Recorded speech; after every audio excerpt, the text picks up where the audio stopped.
Bonjour tout le monde, ici Georges Bouchemi de Campagne Québec Vie. C'est une émission spéciale de Culture de vie. J'ai avec moi aujourd'hui un invité spécial, Michel Lizotte, journaliste et créateur de documentaires. Alors bonjour Michel. Bonjour Georges. Alors pour la biographie, on a lanceur d'alerte, vulgarisateur et journaliste indépendant. Michel s'intéresse aux faits scientifiques entourant l'homosexualité depuis près de 20 ans. En 2008, il publie le livre « L'homosexualité, les mythes et les faits », où il révèle l'existence d'une communauté d'ex-gays que le lobby tente de museler. Il reçoit des centaines de demandes d'aide de victimes d'abus sexuels, aux prises avec des attraits homosexuels désirant migrer vers l'hétérosexualité. Avec l'aide d'un groupe de bénévoles, il fonde « Ta vie, ton choix ». C'est un organisme et un site web dédié à aider les personnes à trouver un thérapeute compétent. En 2011, il reçoit de North, c'est une association aux États-Unis. De thérapeute, oui. Oui, le President's Award récompensant son travail de pionnier au Canada pour la défense des droits de ceux qui désirent surmonter les attraits envers le même sexe.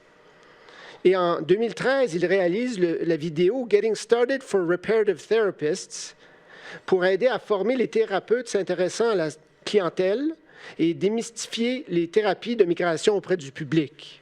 Alors maintenant, vous avez un nouveau documentaire. Tu as un nouveau documentaire, oui, Michel. C'est comme mon premier grand reportage, parce que ça dure presque 2 heures, ce documentaire. Et ce documentaire a pour titre... Censuré. Censuré. Alors, on s'attend à ce que ce documentaire fasse... éclabousse un peu la scène médiatique et engendre des réactions. Alors, parle-moi un petit peu de ce documentaire parce qu'il a été créé dans un contexte de législation contre cette sorte de thérapie dite de conversion. Des thérapies de migration. Et que toi, à partir de oui. 2006, j'ai commencé à me documenter sur l'homosexualité de façon plus sérieuse, en me rendant à chaque année à un congrès qui se déroule aux États-Unis et qui réunit les thérapeutes qui s'intéressent à cette thérapie de migration, qui réunit aussi des ex-gays, des chercheurs qui font des... je les ai interviewés, j'ai assisté aux conférences, je me suis donc éduqué sur le domaine, puis j'ai appris les manœuvres du lobby gay aux États-Unis pour faire taire leur travail, pour discréditer ces thérapeutes-là. Et j'ai accumulé donc à travers les 15 dernières années beaucoup de matériel et ça dormait dans mon ordinateur. Et je me suis dit, il faudrait que je fasse un documentaire pour que les gens sachent tout ce que j'ai appris à travers ces 15 dernières années. Donc, voilà. 15 ans de matériel d'entretien avec des personnes homosexuelles, des ex-gays. Les meilleurs thérapeutes au monde. Des thérapeutes. Certains m'ont même invité à manger chez eux. J'ai pu entrer dans l'intimité de leur vie. Certains m'ont invité à assister à des thérapies. On a fait signer à des clients la permission que je puisse les filmer. Alors, ils recevaient une thérapie gratuitement pendant que j'étais là et j'ai pu filmer comment ça se passait. Alors, décris-moi brièvement les différentes parties de ce documentaire censuré. Qu'est-ce qu'il y a comme contenu? Bien, le documentaire, d'abord, je souhaitais qu'il donne la parole, entre autres, à des ex-gays, parce que les ex-gays sont muselés par le lobby gay. On pourrait dire que le lobby ne veut pas que les gens sachent qu'ils existent. Alors, je voulais qu'une partie de ce documentaire puisse donner la parole à 2 ex-gays, c'est John et Christine, un garçon et une fille, pour qu'on puisse voir un peu qu'est-ce qui, dans l'enfance, peut amener une personne à ressentir des attraits vers le même sexe. Deuxièmement, je voulais donner la parole aux thérapeutes pour qu'ils puissent nous expliquer comment se passe une thérapie, quel est l'objectif d'une thérapie pour démystifier ce que n'est pas une thérapie de migration par rapport à ce qu'elle est en réalité. Je voulais aussi donner la parole à des chercheurs qui ont réalisé des études de grande qualité. Stanton Jones, entre autres, qui a fait la meilleure étude jusqu'à ce jour, en 2007, étude longitudinale et prospective. Je voulais rassembler aussi les faits concernant qu'est-ce que l'APA, qui est beaucoup, on pourrait dire, le phare sur lequel tous les autres pays du monde se basent pour construire leur propre position. Les manœuvres que l'APA ont fait à travers les 20 dernières, ou même à travers les 30 dernières années, pour torpiller les Ça, c'est la American Psychological Association Oui, aux American États-Unis. Psychological et Psychiatric. Hein? Il y a OK. 2 APA aux C'est comme États-Unis. l'Ordre des psychologues du Québec, Oui. l'équivalent aux États-Unis. Oui, puis c'est quand même une organisation qui regroupe plusieurs dizaines de milliers de membres. Alors, c'est une organisation phare pour le reste du monde. Alors, OK, il y a ce documentaire, il y a ces parties-là. Quelle raison pour avoir fait le documentaire? Oui, peut-être avant d'aborder cette question-là, je t'ai parlé il y a un instant de John et de Christine. Oui. Si tu me permets, je peux peut-être vous montrer un petit extrait où est-ce qu'ils nous parlent rapidement. Allons-y. I grew up in a home that was very fundamentalist. My dad used religion, in my perception, as a way of kind of manipulating. I grew up in a home where there was domestic violence perpetrated against my mother by my father. He was very by the book, very cold emotionally. I could not relate to him. I identified femaleness or femininity with victimization and weakness. I was afraid of him. I was distanced from him. He was rather cold emotionally, and I could not connect. I started to adopt very masculine traits early on. People often mistook me for a boy in public. I tried out for the wrestling team. I weighed in, I think, at 76 pounds. I remember getting lined up to weigh in. I'm the skinniest. I'm like a rail. And all these other boys that I perceived as being more muscular and had body hair. And My younger sister and I were sent away to live with relatives, and there I was sexually abused by an older male cousin. We see this over and over again. These poor clients come in and think they have unique stories. They think it's unique because the culture is not talking about it. There's no way to get feedback. Am I the only one in the world? They come into our clinic and they discover, no, you're not the only one in the world. This is a typical pattern. And the mental health associations are doing not only an injustice, they are doing a violence because they are not letting this information be known.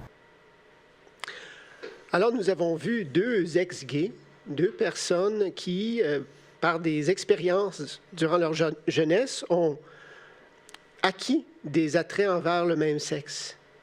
Et ensuite, ils vont expliquer tranquillement durant ce documentaire comment ils ont réussi à s'en sortir. Oui, comment ils ont trouvé de l'aide, premièrement, parce que ce n'est pas difficile, c'est pas facile à cause du contexte que l'on connaît, où en Amérique du Nord, là, partout le lobby essaie de fermer les portes aux gens qui cherchent de l'aide. Et donc, on va voir comment ils ont réussi à trouver de l'aide et comment le processus s'est conclu par un succès dans leur cas. Mais alors, ce qu'on dit que les gens sont nés homosexuels, est-ce que c'est vrai ou c'est pas vrai? Alors, l'APA, on parlait de l'APA tout à l'heure, a revu sa position. Durant les années 80-90, c'est ce qu'elle prétendait. Et à partir de la mi-90, les années 95, là, elle a revu sa position pour désormais dire que c'est un mélange d'environnement et de prédisposition. Alors, ça peut être les gènes peuvent contribuer peut-être à hauteur de 20 25 le fœtus dans le corps de sa mère, il peut y avoir des hormones qui vont influencer, mais cette influence des gènes et des hormones n'est pas suffisant pour expliquer à elle seule l'apparition d'attraits envers le même sexe. Il faut qu'il y ait un côté environnement, si vous voulez. Alors ça veut dire les expériences de vie dans l'enfance, les traumatismes, la dynamique familiale, la famille autour, les amis à l'école. Alors tout ça va contribuer pour un pourcentage plus important, si vous voulez. Alors, bon. Si vous me permettez, oui. Pour vous donner un exemple, si je suis très grand, si je mesure 6 pieds 6, cela me prédispose à être un bon joueur de football, surtout si j'ai des bons réflexes. Mais ça ne veut pas dire que je vais devenir un joueur de football. Alors, vous voyez qu'une prédisposition ne suffit pas à expliquer pourquoi une personne va agir de telle manière. Oui, d'accord. Alors, ça vient un peu exploser un mythe qui est véhiculé partout, c'est-à-dire que les homosexuels sont born that way, sont nés comme cela, et que c'est une orientation qui est fixée génétiquement, qui ne peut pas être modifiée d'aucune façon. Bon. C'est pas tout à fait la vérité. Moi je dirais qu'il faut faire attention. Les recherches se poursuivent, mais au moment où on se parle, la position de l'APA, c'est que c'est un mélange de nurture et Nature. de nature, c'est ça. Bon, peut-être qu'un jour ça changera, mais pour l'instant, c'est la position de l'APA et on connaît l'existence des ex-gays. Donc, il semble que pour une partie de la clientèle, c'est possible de changer. Si vous me permettez, j'aime bien faire une analogie avec les personnes qui ont un surplus de poids, les personnes obèses. On sait qu'il y a des personnes qui sont obèses parce qu'il y a dans leurs antécédents familiaux de l'obésité. Et ces personnes-là ont donc une prédisposition et ça va être difficile pour elles de ne pas développer de l'obésité. Par ailleurs, on sait qu'à côté de ces gens, il existe une autre catégorie de gens qui, eux, n'ont pas d'obésité dans leurs antécédents familiaux, mais qui vont développer un surplus de poids parce qu'ils vont vivre des traumatismes familiaux au travail, à l'école, dans les sports, et ils vont prendre de mauvaises habitudes alimentaires et développer de l'obésité. Pour ce deuxième cas, on peut changer leur cas. On peut, à travers des régimes minceurs, les aider à perdre du poids. Et c'est un phénomène intéressant, c'est une analogie intéressante. Parce que, souvenez-vous que dans les années 60, les premiers régimes minceurs étaient mésadaptés. Il y avait des gens qui sortaient de thérapie pour perdre du poids amochés, qui se plaignaient contre leurs médecins. Et les pauvres médecins, tout le monde faisait leur possible, mais il n'y avait pas d'études qui avaient été faites à ce moment-là. J'aborde d'ailleurs cette analogie dans le documentaire. Si vous me permettez, je vous propose de voir un deuxième extrait. Excellent. Où le documentaire va nous éclairer sur le parallèle que l'on peut faire. Il est intéressant ici de faire une analogie avec les régimes minceurs. Durant les années d'après-guerre, dans un contexte d'abondance alimentaire relativement nouveau, l'Amérique a vu naître la restauration rapide, avec comme conséquence insoupçonnée la hausse phénoménale du taux d'obésité. À cette époque, aucun cours de nutrition ou de spécialisation en diététique n'existait dans les universités, le phénomène étant trop nouveau et n'ayant pas été étudié convenablement. Lorsque des personnes obèses se sont mises à cogner à la porte de médecins pour obtenir de l'aide, la plupart n'étaient équipés que de leur bonne volonté et de présupposés. Ils ont alors proposé des régimes minceurs inadéquats, inefficaces, dangereux et parfois même inhumains. Heureusement, des années de recherche menées auprès de cette clientèle ont débouché sur le développement de régimes minceurs éprouvés, efficaces, sécuritaires et qui sont maintenant enseignés dans un grand nombre d'universités. Que serait-il arrivé si, au lieu de favoriser la recherche, les législateurs avaient banni les régimes minceurs sur la base que des charlatans les utilisent pour profiter de personnes obèses dont on met la santé en danger? Il est clair que la bonne solution n'était pas de les interdire, ni de mettre la santé des gens en danger, ni de détruire la réputation des médecins, mais d'évaluer scientifiquement l'efficacité de différents régimes afin d'identifier ceux qui ont le meilleur taux de succès, de forcer les médecins voulant aider cette clientèle à se faire former, puis de multiplier les lieux où l'on peut recevoir cette formation afin de multiplier le nombre de ceux qui ont la compétence d'aider. Bannir les régimes minceurs tout en aidant les personnes obèses à s'accepter telles qu'elles sont aurait complètement raté la cible. La même logique doit s'appliquer aux thérapies de migration.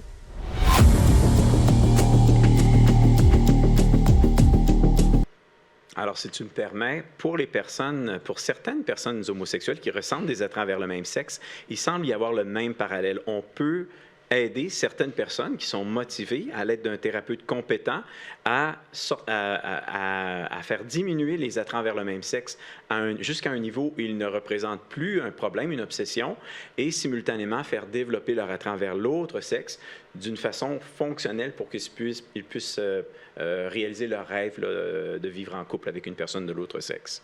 On entend souvent que les soi-disant thérapies de conversion, réparation, toi tu appelles ça migration, on entend dire que c'est affreux ces affaires-là, c'est par électrochoc, c'est comme de la torture, c'est cruel.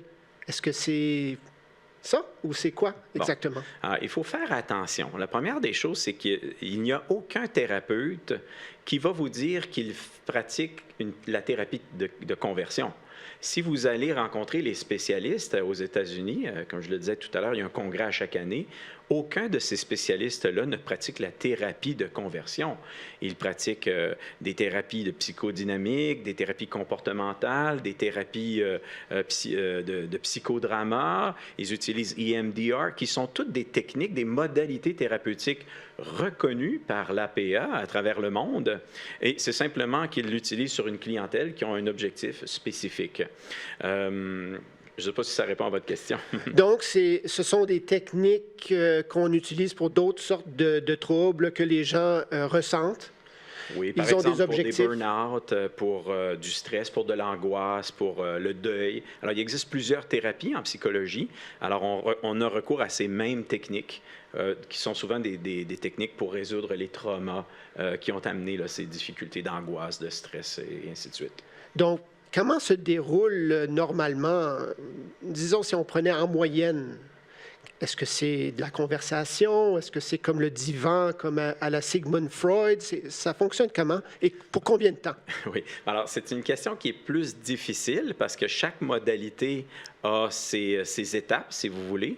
Ce que je peux vous dire, c'est que ce sont des modalités qui ont été éprouvées à travers les années.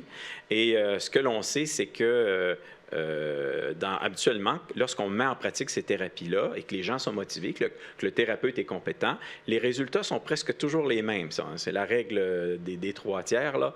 Alors, un tiers qui atteint pleinement ses objectifs, le deuxième tiers qui atteint en partie ses objectifs, le dernier tiers pour lequel il n'y a pas de changement. Alors, pour les thérapies de migration, il n'y a pas de différence, c'est la même chose. Alors, OK, je veux juste confirmer. Selon ce que tu viens de me dire, c'est qu'il y a un succès de 30 33 c'est quand même pas négligeable. Oui, et on pourrait dire que plus les décennies passent, plus ce taux de succès augmente. Hein? On pourrait dire qu'il n'est plus à 33, maintenant il est à 38 il s'en va vers 40. Puis l'autre chose que je voulais dire, c'est que de parler des thérapies, Georges, ça ne suffit pas. Il faut parler des thérapeutes. Il y a effectivement des patients, des clients qui ressortent amochés des thérapies. Alors, ce qu'il faut regarder, c'est qu'est-ce que ce thérapeute-là a fait? Est-ce que pour lui, imposer les mains, c'est faire de la thérapie? Est-ce que prier avec son client, c'est faire de la thérapie? Est-ce que faire des électrochocs, c'est de la thérapie? Est-ce que faire un exorcisme, c'est de la... Ce n'est pas de la thérapie.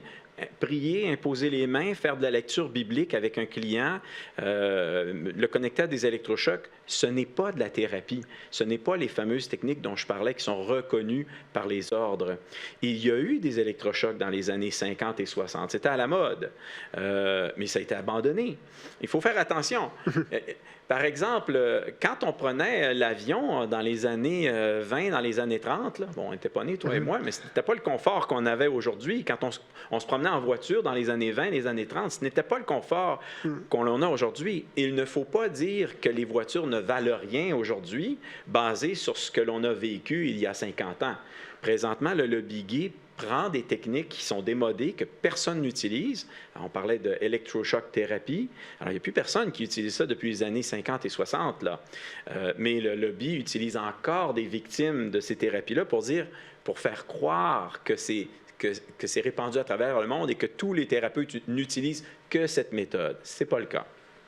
Donc, on comprend mieux, disons, pourquoi ce genre de mauvaise réputation circule au sujet de ces thérapies-là. Premièrement, les gens pensent que l'homosexualité ne peut pas être modifiée, ce qui n'est pas le cas pour plusieurs homosexuels. Deuxièmement, que cette thérapie-là est dangereuse, mais apparemment, si elle était dangereuse, c'était dans le temps où toutes les thérapies étaient un peu douteuses, dans les années 50 et 60, où on utilisait des techniques non recommandables. Je vais ajouter qu'il y a malheureusement peu de gens qualifiés au Québec. Lorsque je vais aux États-Unis au congrès annuel de ces thérapeutes-là, je ne vois aucun Québécois, je ne vois aucun Canadien. Alors, comment sont-ils formés, nos Québécois? Ils vont à l'université. Aucune université enseigne ces techniques-là, ces modalités-là. Pourquoi? Par crainte de représailles du lobby, par affinité idéologique avec le lobby. Alors, le résultat, c'est qu'il y a beaucoup de thérapeutes qui, comme avec les régimes minceurs, on a fait le parallèle tout à l'heure, vont recevoir cette clientèle-là et y aller avec leur bon cœur et le mieux qu'ils peuvent faire, mais sans avoir été formés adéquatement. je peux croire qu'il y a des clients qui ressortent déçus de leur thérapie s'ils n'ont pas été traités par des thérapeutes compétents. Et c'est la raison pour laquelle Ta vie, ton choix, qui a été fondé là, il y a près de 10 ans, c'est concentré à trouver des thérapeutes compétents. Moi, je suis chanceux, comme je vais aux États-Unis, je les rencontre. Alors, j'ai essayé de trouver des thérapeutes qui parlent anglais, qui parlent français pour pouvoir aider, donc des Américains qui viennent aider des Québécois, des francophones à trouver un thérapeute compétent pour les aider. J'essaie de comprendre pourquoi le lobby LGBT ou les personnes homosexuelles qui ne veulent pas s'en sortir, mais qui sont satisfaites avec cette situation, pourquoi sont-ils contre cette thérapie-là? Ça ne les dérange pas, c'est pas eux. On ne force personne de prendre une thérapie. C'est seulement les gens qui veulent avoir cette thérapie-là qui ensuite vont trouver un thérapeute. Et pourquoi donc être contre le choix de quelqu'un de choisir une orientation qui est l'hétérosexualité? Oui, puis on pourrait encore faire le parallèle avec les régimes minceurs. Qu'une personne décide de perdre du poids, en quoi est-ce que ça crée un problème à celle qui ne veut pas perdre du poids? Alors, on en arrive à une question d'un désir de brimer la liberté d'expression. Donc, on ne veut pas que ça se sache que les thérapies fonctionnent. On en arrive à de l'intimidation aussi, c'est-à-dire si tu en parles, je vais te poursuivre, je vais t'envoyer une amende de 5 000 à 25 000 On va parler Oui, du nouveau projet de loi de Simon Jolin-Barrette qu'il présente pour interdire dans tout le Québec les thérapies. Il y a un instant, j'ai dit que les universités au Québec n'enseignent pas ces thérapies-là. Alors, si on veut renverser la vapeur, ce que l'on doit faire, ce n'est pas de bannir les thérapies, c'est de trouver les thérapies qui fonctionnent, et ça tombe bien, il y a des spécialistes aux États-Unis pour nous dire quelles modalités fonctionnent bien, et de se mettre à les enseigner ici, d'obliger les thérapeutes à se former. On devrait peut-être envoyer une amende à un thérapeute qui ne se forme pas. Mais si un thérapeute se forme adéquatement, à ce moment-là, on va avoir les mêmes taux de succès ici au Québec qu'aux États-Unis. Mais encore, on revient à la question, mais pourquoi donc interdire cela? De quoi ont-ils peur?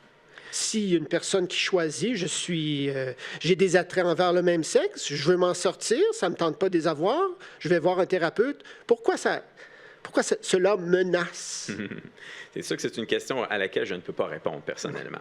Mais ce que je peux dire, c'est que si on en a contre les électrochocs, eh bien, bannissons les électrochocs. Si on en a contre les exorcismes, rendons les thérapies d'exorcisme illégales. Si on en a contre les thérapies d'imposage de main, de toute façon, ce n'est pas de la thérapie. Bien, rendons ça illégal. De toute façon, les vraies techniques thérapeutiques, ce n'est pas d'imposer les mains, de faire de la lecture biblique, de faire des électrochocs ou de faire des exorcismes. Ce n'est pas ça. Alors, j'ai aucun problème à ce qu'on bannisse. C'est ce que je viens de vous décrire comme fausse thérapie. Et enseignons dans l'université les vraies thérapies. Mais jetons un coup d'œil rapidement au projet de loi C6. C'est le projet de loi du gouvernement libéral qu'il présente aux chambres des communes pour rendre illégale la publicité pour les thérapies et la rémunération. Donc, brimer la liberté d'expression, voilà, c'est de ça qu'on parle. Voilà. Et la rémunération pour les thérapeutes qui rendraient ce service. Donc, on permet, en principe, une conversation, disons, improvisée ou non contractuelle, c'est-à-dire une conversation au sujet de l'orientation sexuelle, mais on ne permet pas à ce qu'un thérapeute annonce son service, ni qu'il soit rémunéré. Donc, vous voyez qu'en l'empêchant d'être rémunéré, on le décourage d'aller se former. Pourquoi iriez-vous vous former à l'université pour une thérapie qui ne vous rapportera aucun revenu? Pourquoi vous allez investir votre carrière à devenir un spécialiste dans cette thérapie-là si vous n'en tirerez aucun revenu? Donc, ce que l'on essaie de faire à travers cette loi, c'est d'empêcher les thérapeutes d'aller se faire former. En empêchant de faire la promotion, ce que l'on fait, en fait, c'est qu'on brime la liberté d'expression. On n'est pas beaucoup mieux que dans les pays totalitaires, là, où lorsqu'on parle contre le gouvernement, on se fait arrêter, où on subit toute une gamme là, de représailles. De représailles. Oui, de représailles, voilà. Alors, examinons rapidement la définition qu'il donne de la thérapie de conversion dans ce projet de loi C6, parce que toi, tu parlais des différentes sortes de thérapies, puis certaines choses qu'on nomme thérapie ne le sont pas, comme l'électrochoc, l'imposition des mains. L'exorcisme. Ça peut être des choses bonnes en soi, mais ce ne sont pas des thérapies. Non, ce n'est pas de la thérapie. Mais eux, ils définissent la thérapie de conversion comme une pratique, un traitement ou un service qui vise à rendre une personne hétérosexuelle ou cisgenre, c'est un autre terme, soit à réprimer ou à réduire toute attirance ou tout comportement sexuel non hétérosexuel. Il est entendu que la présente définition ne vise pas les pratiques, les traitements ou les services qui se rapportent à la transition de genre ou à l'exploration ou à la construction de son identité. Donc, on interdit tout traitement qui veut diminuer les attraits homosexuels, mais on permet quand même une transition de mâle à femelle, si une personne veut le faire par mutilation ou autre. Oui, on ne veut pas avoir une autoroute à 2 voies. On veut avoir seulement un sens unique. Sens unique. Alors, à nouveau, ça va contre aussi l'observation des faits, c'est-à-dire nous connaissons tous autour de nous des personnes qui ont commencé leur vie d'adulte comme hétérosexuels et qui sont devenus bisexuels ou qui sont devenus homosexuels sans même passer à travers une thérapie. Et on connaît tous des gens qui ont fait le contraire, qui étaient homosexuels et qui sont passés d'homosexuels à bisexuels et de bisexuels à hétérosexuels, qui sont aujourd'hui mariés, qui ont des enfants sans passer par une thérapie. À l'école, c'est connu, des jeunes filles se disent lesbiennes à 16 ans, puis à 24 ans sont rendues mariées avec des enfants avec un homme et vice-versa. Donc, ce que l'on voit avec nos yeux, donc ce concept de fluidité sexuelle, le gouvernement veut légiférer pour empêcher qu'on le reconnaisse et qu'on offre une aide pour que ça se passe plus rapidement pour les gens qui désirent vivre cette fluidité sexuelle. Ils veulent en fait permettre seulement dans un sens unique. Dans un sens, oui. Si on veut devenir femme, si on est un homme, ou explorer d'une manière floue notre sexualité. Oui, puis on pourrait dire aussi que ce que le gouvernement veut faire, c'est promouvoir les thérapies de persuasion. Alors, les thérapies de persuasion, c'est je viens vous voir et je vous dis, je ne pense pas que je suis né homosexuel. J'ai été abusé sexuellement par mon coach de hockey quand j'avais 5 ans. Et c'est à partir de ce moment-là que j'ai commencé à être confus un peu dans mon orientation sexuelle. Pouvez-vous m'aider à sortir de là? Et votre réponse sera de me dire non, je ne peux pas t'aider. Je vais plutôt t'aider à t'accepter.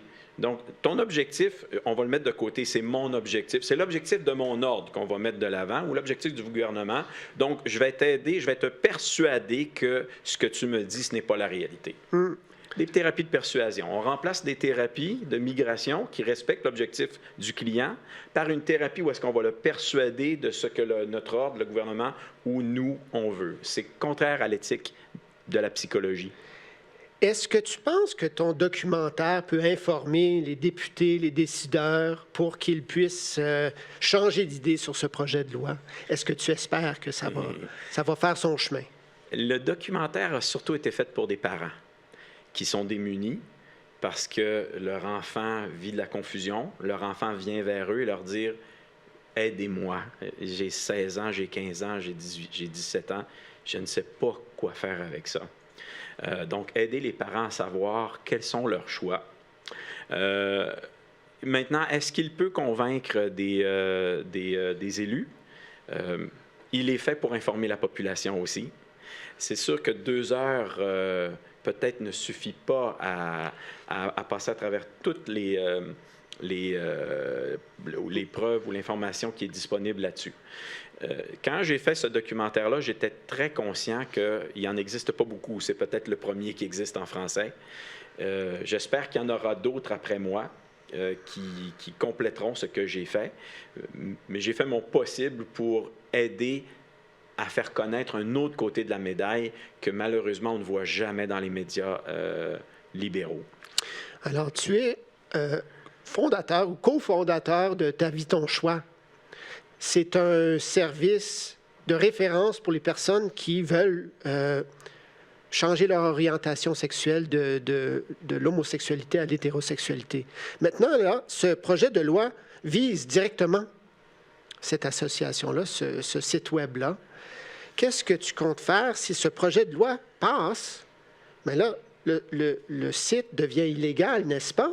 Et ensuite, si tu continues à le mettre en ligne, selon ce que le projet de loi lui-même, C6, ne le dit pas, mais celui au Québec de Simon Jolin Barrette, le ministre de la Justice, indique que les personnes morales, comme les associations, peuvent avoir des amendes allant jusqu'à 150 000 $ pour une publicité de thérapie de conversion, soi-disant. Alors, qu'est-ce que tu comptes faire? Est-ce que tu vas simplement éteindre le site ou qu'est-ce que tu penses faire? Oui, Georges, je comprends à travers ton background pourquoi tu me poses cette question-là. Je comprends pourquoi tu es intéressé à connaître la réponse. Mais tu dois te douter que le lobby gay aussi veut connaître la réponse. C'est pour ça que je ne répondrai pas à cette question-là. Excellent. On va garder ça secret. Parfait. Tournons au Québec. Il y a le projet de loi de Simon Jolin Barrette. Nous avons un résumé, je crois, là, que M. André Pitre a préparé pour nous. Alors, ça, c'est le projet de loi C6. Nous avons regardé ça rapidement. Ça, c'est au fédéral. Ça, c'est le gouvernement libéral qui a mis en marche ce projet de loi. Donc, c'est pour interdire la publicité ou la rémunération et aussi interdire toute thérapie pour enfants. Que penses-tu de cet aspect-là? Que les enfants, c'est-à-dire des mineurs, ne peuvent, même si c'est gratuit, recevoir de la thérapie? Oui. Écoute, avant de répondre à ta question, là, je voudrais tout de suite apporter quelque chose sur la table que nos téléspectateurs là, ne connaissent peut-être pas. Lorsque Justin Trudeau a déposé le projet de loi, à l'époque c'était le projet C8, qui a changé maintenant de nom, il a dit que c'était le projet le plus progressiste au monde. Hop là. Je ne sais pas si tu t'en souviens, là. Ça ne me surprend pas qu'il dise ça. Alors, on était en 2019 lorsqu'il a fait ça. Son projet de loi, il a été déposé dans d'autres pays avant lui, notre voisin du Sud, entre autres. Il y a, au moment où je te parle, je ne suis peut-être pas à jour, là, mais il y a quelques semaines, j'étais à jour. Aux États-Unis, il y a 31 États américains qui ont déposé un projet de loi similaire, avec des petites différences, là, à celui de Justin Trudeau. Et s'il était si valable, si évident que c'est la bonne chose à faire, on pourrait s'attendre à ce que 31 États sur 31 l'aient adopté. Ce n'est pas le cas. Il y a 11 États sur 31 qui l'ont rejeté, qui n'ont pas accepté de passer ce projet de loi-là, parce qu'en regardant les faits scientifiques, et en regardant ce qui a été accumulé comme preuve à travers le dernier siècle, ils se sont rendus compte que ce n'était pas un vrai projet de loi, que c'était de la propagande, de l'idéologie LGBT, si tu veux. Par contre, les 21 États qui, eux, l'ont adopté, ce projet de loi-là, un projet de loi similaire à celui du Canada, qu'est-ce qu'ils avaient en commun?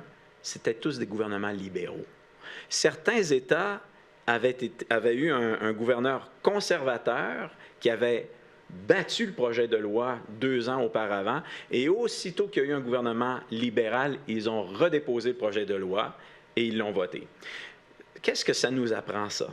Ça nous apprend que si c'est adopté ou rejeté, c'est pas tellement basé sur les faits scientifiques que sur une idéologie politique. C'est un gouvernement libéral qui est au pouvoir, on passe le projet. C'est un gouvernement conservateur, on ne le passe pas. Voyez-vous, c'est alors que les lois devraient être beaucoup plus ancrées sur les faits scientifiques. Et ça, c'est une difficulté. Qui est-ce qu'on écoute? Qui nous dit la vérité? Dans le cas de la psychologie, comme je le mentionnais un petit peu plus tôt, on se tourne beaucoup vers l'APA. Est-ce que l'APA est une organisation qui est vraiment crédible lorsqu'elle prend position sur l'homosexualité? Vous êtes peut-être au courant qu'en 2006 ou 2007, l'APA a formé un task force, un groupe de travail pour examiner les études qui avaient été faites sur la question. Alors, si vous me permettez, d'ailleurs, j'ai préparé un petit extrait du document qui porte sur cette question-là. Ça se trouve à être donc le 3e extrait.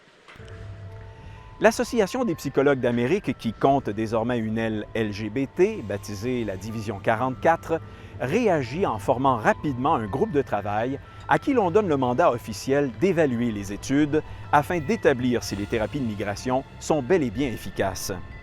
La composition du comité est confiée à la docteure Judith Glassgold. Rapidement, les docteurs Stanton Jones, Mark Yarhouse, Joseph Nicolosi et Dean Bird, qui sont des sommités dans le développement de ces thérapies et des chercheurs qui ont étudié leur efficacité, sont mis en nomination pour enrichir le groupe de travail de leur expertise. Lors du dévoilement des membres, tous, sans exception, ont été écartés du projet. Le comité sera plutôt composé de Judith Glassgold, psychologue lesbienne, membre du comité de direction du Journal of Gay and Lesbian Psychotherapy et ancienne présidente de la Division 44. Jack Drescher, psychiatre et militant pro-gay reconnu, collaborateur du Journal of Gay and Lesbian Psychotherapy et l'un des opposants les plus virulents à la thérapie de migration. Lee Backstead, psychologue gay conseillant les clients d'orientation LGBT provenant de différentes traditions religieuses. Beverly Green, psychologue lesbienne, cofondatrice de la Division 44 de l'APA. Robin Lynn Miller, psychologue de la communauté bisexuelle, a travaillé pour le Gay Men's Health Crisis à New York et a écrit dans des publications gays. Roger Worthington, qui n'est pas homosexuel, lauréat du 2001 Catalyst Award pour son implication à faire connaître publiquement et à répétition des réalités LGBT. Et finalement, Clinton Anderson, psychologue gay, officier du bureau de l'APA en ce qui concerne l'homosexualité, le lesbianisme et la bisexualité. The task force that did the research, the task force that did the gathering of this data was a task force composed of gay activists. Not only were they gay, but they were gay activists in almost all cases. Alors, tu vois, comment peut-on se fier à l'APA alors que l'APA n'a pas été en mesure de concevoir, de rassembler des gens avec des points de vue, des expériences empiriques variées sur un comité. C'est un comité qui était uniquement construit de gens qui étaient des militants anti-thérapie de migration. Donc, les dés ont été pipés. Le résultat de ce comité, le rapport final était que ces thérapies étaient nocives. C'était des gens qui, dès le départ, étaient publiquement opposés aux thérapies. Alors, comment est-ce qu'on peut en arriver à une autre conclusion que les thérapies ne fonctionnent pas? Ce n'est pas la première fois que je remarque des manigances comme ça qui sont malhonnêtes. J'ai eu la chance de faire une entrevue, c'était en 2011, avec Nicholas Cumming, qui est décédé malheureusement cette année. Nicholas Cumming a été président de l'APA, je pense en 2013, si je me souviens bien. Ou c'était avant ça, pardon. C'était en 1973, je me mêle là. Et il a été impliqué dans le conseil des directeurs pendant une dizaine d'années. Et lui-même a été témoin comment l'APA a été comme... noyauté ou pris d'assaut par des militants pro-gays. Je vais te proposer, s'il te plaît, André, d'aller au 5e extrait plutôt que le 4e. Gay rights movement sort of captured the APA. Yeah, it's very interesting the way it happened. We developed a group of psychologists that numbered around 200 to 250 that rotated themselves through all the offices of the APA. When a rule was passed that you couldn't serve more than X number of sessions on console or on a certain particular office, they would rotate. They would run for another office and then come back to console. And they were a very select, inbred group. They were ultra-liberal, and anything that wasn't ultra-liberal was anathema. So for years, about 200 to 250 people were running the APA. Alors, tu réalises, Georges, que des organisations en psychologie à travers le monde suivent les recommandations de l'APA et tu vois comme moi que l'APA, et selon ce que Nicholas Cumming nous dit, est noyautée par des militants pro-gays. Et c'est aussi au niveau international par l'OMS et l'ONU qui maintenant prônent, disons, le bannissement, la suppression complète des thérapies dites de conversion. Et donc ici, on a notre exemple du projet de loi de Simon Jolin-Barrette. Et nous avons aussi sa citation donc dans le communiqué de presse qui annonçait le dépôt du projet de loi. Simon Jolin-Barrette déclare « Il est inconcevable que ces pratiques puissent encore avoir lieu en Québec en 2020. Cela ne doit plus être toléré. Je suis heureux de déposer ce projet de loi qui nous permet de franchir un pas de plus vers l'égalité et la protection des droits des personnes LGBTQ. Je suis convaincu que les mesures législatives proposées auront des retombées positives pour les personnes victimes des thérapies de conversion. » Alors, oui, aucune parole sur les ex-gays. Hein? On fait le vide, on évacue complètement la réalité des ex-gays. On n'entend parler jamais des ex-gays dans les journaux, à la télévision. Le gouvernement ne nous parle pas de l'existence des ex-gays. Je vous invite à aller voir sur Internet. Il y a des dizaines de sites qui regroupent le témoignage d'ex-gays et donc des milliers de témoignages d'ex-gays qui sont rassemblés sur Internet. On n'entend jamais parler d'eux. Lorsqu'on parle de thérapie, on n'entend jamais parler des bonnes techniques. On entend toujours électrochoc, exorcisme, prière, c'est ça. Lobotomie, des affaires qui n'ont pas de bon sens. On connaît la recette. On sait comment le gouvernement et le lobby s'y prend pour créer le mépris de la population envers les thérapeutes et les thérapies. Une diabolisation. C'est ça, qui n'a rien à voir avec la réalité. Et ces journalistes-là qui écrivent ces articles-là, ces élus qui déposent ces projets de loi-là, je ne les vois jamais au congrès annuel des thérapeutes, des spécialistes à travers le monde, qui est accessible aux États-Unis pour 250 $. On s'inscrit, ça coûte 250 $. Je ne les vois jamais. Jamais de journalistes, jamais de thérapeutes québécois, jamais d'élus qui viennent s'informer. Alors, lisons quelques faits saillants de ce projet de loi là, dont ils parlent pour justifier un peu ce projet de loi. Ils disent « La communauté scientifique », alors c'est le gouvernement du Québec, le ministère de la Justice qui parle, « La communauté scientifique reconnaît que les thérapies de conversion constituent une atteinte à l'intégrité de la personne. » Dénoncé par l'Ordre des sexologues du Québec, l'Ordre des psychologues du Québec, l'Ordre des travailleurs sociaux et des thérapeutes et familiaux, ainsi que l'Association mondiale de psychiatrie. Alors, qu'est-ce que tu dis de tout cela? On pourrait dire que c'est une structure en domino, c'est-à-dire que l'Ordre du Québec et tous les autres ordres que vous avez mentionnés se basent sur ce que l'APA dit. Maintenant, l'APA a tiré ses conclusions à la suite du groupe de travail, le Task Force de 2009. On a vu que c'était un comité qui était biaisé. Lorsque l'Ordre des psychologues du Québec affirme que les thérapies sont contraires à l'éthique. Bien sûr, ils citent l'APA dans leur document qui a été publié en novembre 2012. Et ils citent aussi l'étude de Shidlow and Schroeder. Connaissez-vous l'étude de Shidlow and Schroeder? Un peu, un petit peu.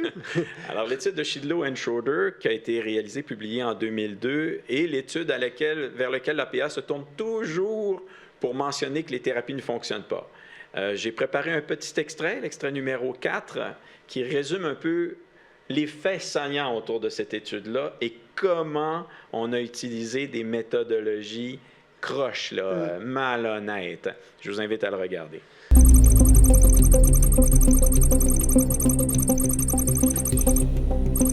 Shidlow and Schroeder is the famous study completed in 2002 that the APA has used over and over and over and over and over again to tell us that safety is harmful and that it's not effective. This is an exploratory study that has been used to prove cause.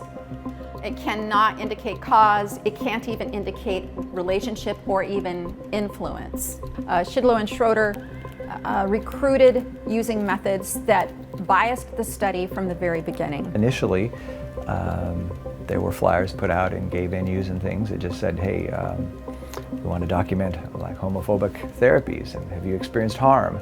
Come to us and talk to us. They advertised that we want to use the results to inform the public about the often harmful effects of such therapies. Pour mieux saisir à quel point cette étude fut biaisée, il faut rappeler une notion de base en psychothérapie, la règle des 3 tiers. C'est-à-dire qu'environ le tiers des participants d'une thérapie affirment que leur objectif a été atteint. Un second tiers affirme que leur objectif a été atteint partiellement, alors qu'un dernier tiers ne constate aucune amélioration dans leurs conditions. Enfin, il est connu qu'un nombre très faible de participants, environ 5%, rapportent que leur état psychologique s'est détérioré à cause de la thérapie, peu importe le domaine de pratique. Ce que Shidlow et Schroeder ont fait fut de partir à la recherche de ce 5%, en recrutant délibérément dans des milieux pro-gays, dénonçant cette thérapie comme homophobe. Sans surprise, ils ont pu ainsi accumuler un grand nombre de commentaires négatifs. L'étude a ensuite été utilisée pour affirmer qu'une majorité écrasante des participants à une thérapie de migration en ressort éclopée, alors que ce n'est le cas que pour 1 personne sur 20 en réalité, ce qui est comparable aux autres domaines de pratique thérapeutique. Alors, qu'est-ce qui existe à côté de l'étude de Shidlow et Schroeder? Spitzer, Robert Spitzer, le célèbre psychiatre qui avait aidé à la légalisation ou la normalisation de l'homosexualité en 1973, a étudié le cas des ex-gays de 1999 à 2001.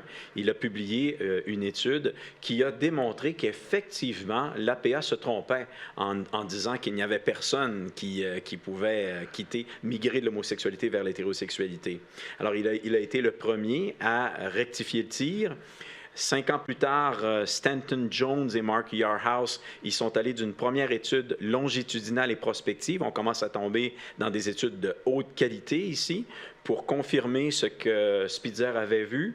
En 2013, Ballesteros, Santero et Whitehead ont réalisé une étude dont ils ont eu besoin de 6 années avant de trouver un éditeur qui était prêt à la publier. Ils cherchaient un éditeur qui était non religieux.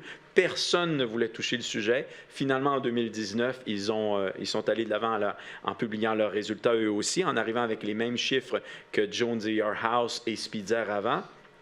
Vous devez savoir aussi que, en fait, les études et les cas d'études sur les preuves de changement remontent à travers des décennies. Semble-t-il qu'on a jusqu'à 125 ans de documentation qui le prouvent.